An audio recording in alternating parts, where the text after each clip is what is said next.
Ei, estou de volta num cenário que não é meu, numa casa que nem é minha, mas eu tô trazendo conteúdo pra vocês depois de muito tempo. Eu tô de férias e eu não posto vídeo faz, sei lá, um mês.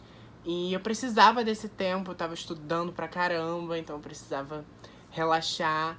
E eu também queria dar uma satisfação pra vocês e estou aqui. E meu último vídeo acabou falando sobre o mercado cinematográfico no Brasil.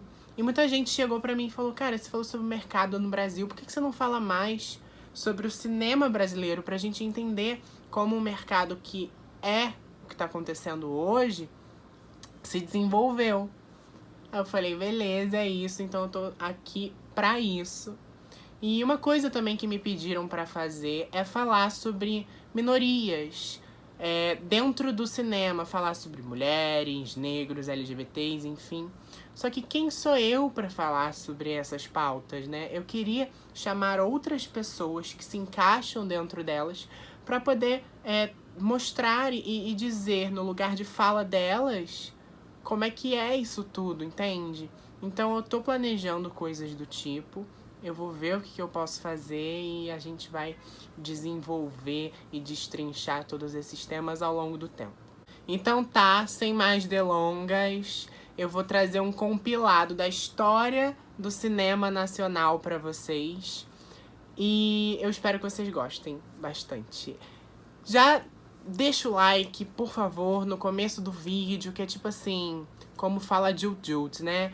Você dá o like, é uma explosão de amor pro YouTube, pro algoritmo. Então deixa logo no início do vídeo. E essa entrada já tá ficando longa, num vídeo que provavelmente vai ser longo. Vamos lá. Em junho de 1896, 7 meses após a primeira exibição dos Irmãos Lumière na França, um homem belga trouxe alguns filmes aqui pro Brasil, né, de mais ou menos 1 minuto, para poder mostrar essa nova arte que estava surgindo para as pessoas. E esses filmes não são como a gente conhece hoje, né? Como eu falei, eram filmes de mais ou menos 1 minuto, mostrava pessoas se movimentando, paisagens, porque é como o começo de toda a arte. Todo mundo tem que ir experimentando e entender o que é aquilo para depois desenvolver todas as técnicas. Como essas exibições foram feitas numa sala alugada, um ano depois, em 1897, foi criada a primeira sala exclusivamente de cinema, de exibição de filmes aqui no Brasil. E o primeiro filme brasileiro foi Ancoradouro de Pescadores, na Baía de Guanabara. E é um filme que ele se perdeu ao longo do tempo por conta do material, né, que foi feito. Acabou, enfim, se deteriorando. Eu não sei direito o que aconteceu, mas ele se perdeu ao longo do tempo. Hoje em dia o que existem são pequenos frames dele que tem, sei lá, 1 segundo, sabe? Então é muito triste, mas é o que aconteceu. Então, dessa forma, o cinema brasileiro se desenvolvia, assim como o cinema europeu, enfim. Então, vem uma segunda parte, que seria depois da Primeira Guerra Mundial. Os Estados Unidos e o Brasil fizeram um acordo em que os Estados Unidos não pagariam taxas alfandegárias para poder exibir os filmes deles aqui no Brasil. Qual era o pensamento, eu imagino? Era um pensamento, cara, a gente vai trazer os filmes americanos pra cá com menos taxa, então vai ter maior quantidade de filmes americanos, e assim a gente vai movimentar a indústria. Só que o que eles não pensaram era tipo assim, a gente vai movimentar a indústria, mas a gente não vai desenvolver uma indústria de cinema nacional como estava acontecendo. Você via que estava crescendo como antes o cinema europeu, e eles começaram a se aventurar em outras questões, sabe? Criar um pouco mais de história. E agora isso não estava acontecendo, justamente por conta da entrada dos filmes americanos pra cá. E aí vem um grande marco, o som, a captação de áudio nos filmes. E foi aí que o cinema brasileiro ganhou uma vantagem, porque estavam vindo muitos filmes americanos. Só que os filmes americanos são o quê? Em inglês. Então as pessoas elas não aceitavam muito bem isso. Então era muito bom, tanto para o mercado brasileiro, que estava crescendo, quanto para as pessoas que legendavam, que dublavam, né? Que era muito mais fácil você fazer, produzir e distribuir um filme falado em português do que em inglês, porque vai ter muito mais gasto em dublar, em legendar. E o primeiro filme com som no Brasil foi Acabaram-se os Otários, do Luiz de Barros. Nessa época também foi um momento em que eles se preocupavam em criar produtoras de filmes, em criar grandes estúdios. Então dentro disso a gente tem a Cinédia, que trouxe astros como Oscarito, que trouxe o Grande Otelo. E a gente tem a Vera Cruz, que fazia muitos e muitos filmes por ano, o que ajudava a indústria. Eram filmes muito bem produzidos, eles traziam um material importado, eram grandes produções. Isso também acabou ajudando na qualificação da mão de obra do audiovisual, que, enfim, depois, quando ela faliu depois de 5 anos, justamente porque ela não tinha um retorno desse grande investimento, eles puderam trabalhar em outras áreas de uma maneira bem melhor, assim, ela desenvolveu a mão de obra daqui. Agora a gente vem para as chanchadas, e não são as pornochanchadas, são coisas diferentes.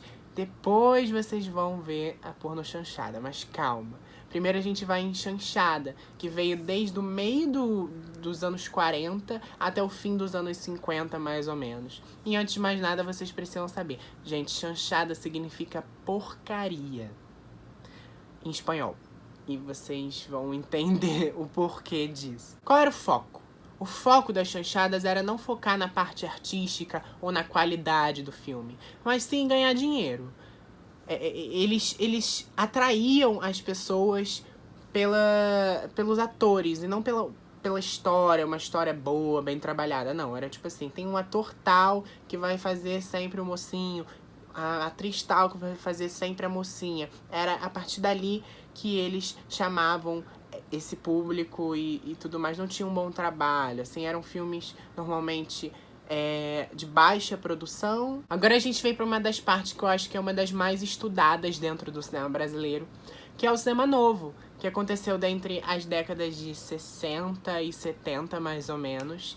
E foi um período de quebra de regras. Cineastas como Glauber Rocha e Nelson Pereira dos Santos, eles se inspiravam tanto do neorrealismo italiano, tanto na Nouvelle Vague francesa, para esses ideais cinematográficos deles. Tá, como assim? Vou explicar.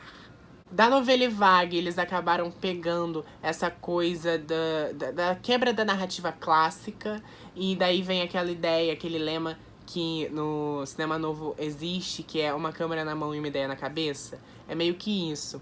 E do neorrealismo italiano, eles acabaram buscando essa ideia de denúncia social, né? No Brasil, essa questão da estética da fome, que esses cineastas acabavam buscando. Justamente porque tanto o Brasil quanto a Itália estavam passando por momentos tensos na época, históricos, grandes crises, enfim. Já no fim dos anos 60, veio o surgimento do cinema marginal, que é inspirado no cinema underground americano. E são filmes de baixo custo, né, baixo orçamento, feitos na Boca do Lixo, em São Paulo, que atualmente é a Cracolândia. E eram filmes que criticavam, assim, não só os filmes, mas os cineastas, as pessoas que trabalhavam nessa área da Boca do Lixo naquela época, elas criticavam a sociedade consumista, o consumo em massa que a gente tinha. Era justamente, fazia parte dessa contracultura junto com o cinema novo. No fim da década de 60, a gente tem a criação da Embrafilme. O que é a Embrafilme? É uma empresa estatal. Foi nesse momento em que o Estado começou a intervir nessa questão da cultura e tudo mais. Existem vários debates sobre isso. Mas o que vocês precisam saber é que a Embrafilme é que produzia e financiava muitos filmes nacionais. E ela foi muito importante, sim, para muitos filmes nacionais, tanto a curto prazo, né, um desenvolvimento de maiores filmes, quanto a longo prazo. Porque é aquilo, quando você vê muito filme brasileiro e você quer trabalhar com cinema, provavelmente você vai querer sim trabalhar com audiovisual no Brasil.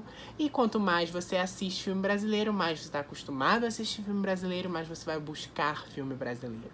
Isso é o mais importante. Agora vem Agora vem o que você está esperando, eu tenho certeza. Porque brasileiro é um bicho safado. E todo mundo pergunta disso, todo mundo quer saber disso. É porno chanchada. Sim, então, vamos lá.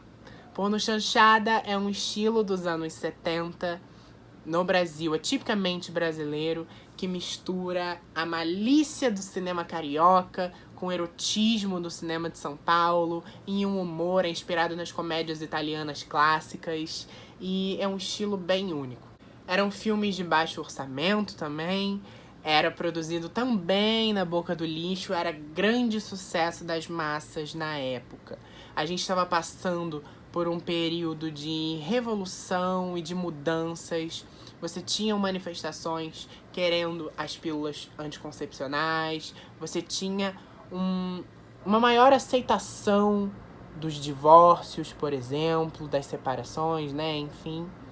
E eu acho que tudo isso acaba contribuindo, né? Assim, a sociedade contribui a todo momento para a cultura. O cinema vai andar junto com a sociedade. Então, tudo que está acontecendo, o cinema vai, sim, tentar transmitir o que tá rolando, sabe?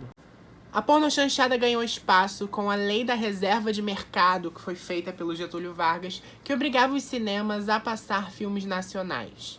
Eram grandes sucessos de bilheterias pornochanchadas, como eu falei, tinha esse teor mais erótico, mais malicioso, mas mesmo assim eram recordes de bilheteria, mesmo muitas pessoas criticando, falando que eram filmes depravados e coisas do tipo.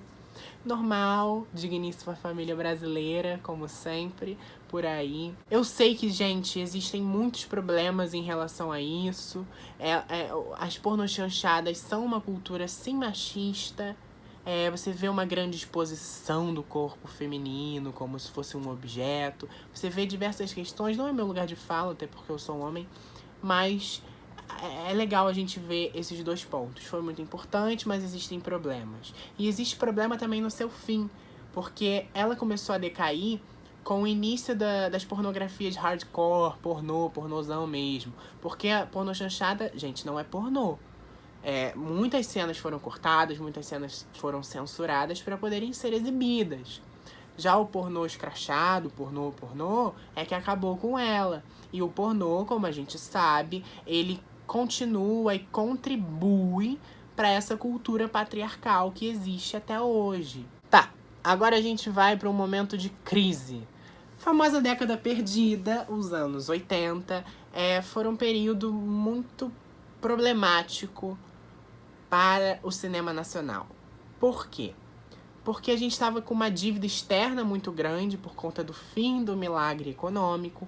A gente não, mas o mundo tinha passado pelas crises do petróleo, economicamente. Não estava muito legal, e pro cinema a mesma coisa. Uma coisa foi muito importante, que foi a lei do curta, que antes de todo filme tinha que passar um curta. E isso foi muito legal, porque o público começou a se identificar mais com os curtas, que antes era uma coisa que... E até hoje, né, uma coisa que as pessoas meio que julgam e, sabe, acabam subestimando bastante, o que eu acho ridículo, porque eu até fiz um vídeo sobre isso, explicando a importância dos curtas, mas foi bem legal pro público ir conhecendo a linguagem do curta. Você vê que no filme, por exemplo, tem muito mais tempo de tela, muito mais tempo de desenvolver uma história, de desenvolvimento dos personagens. Num curta não, tem que ser algo mais, né, um curta tem até, 15 minutos. E pros diretores também foi bem legal, né? Porque eles poderiam aprimorar a sua linguagem, desenvolver até uma linguagem através desses filmes, através desses curtas. Agora vem a Era Collor, que também continua com essa era de trevas, que foi ali que extinguiram a Embra Filme, que extinguiram a Concine, a Fundação do Cinema e o Ministério da Cultura. Será um déjà vu coletivo que está acontecendo? Eis a questão. Agora a gente vai para um período bem mais próximo, que é do fim do governo Collor, né, do impeachment do Collor, até o início dos anos 2000, que é a retomada. Após esse impeachment, eles perceberam, eles quem, Bernardo? Eles quem? Enfim, o governo e as pessoas perceberam que a cultura deveria ser mais incentivada e renovada. E, consequentemente, o cinema, né? Porque cinema é cultura, porque tem muita gente que não sabe disso ou que finge que não sabe disso.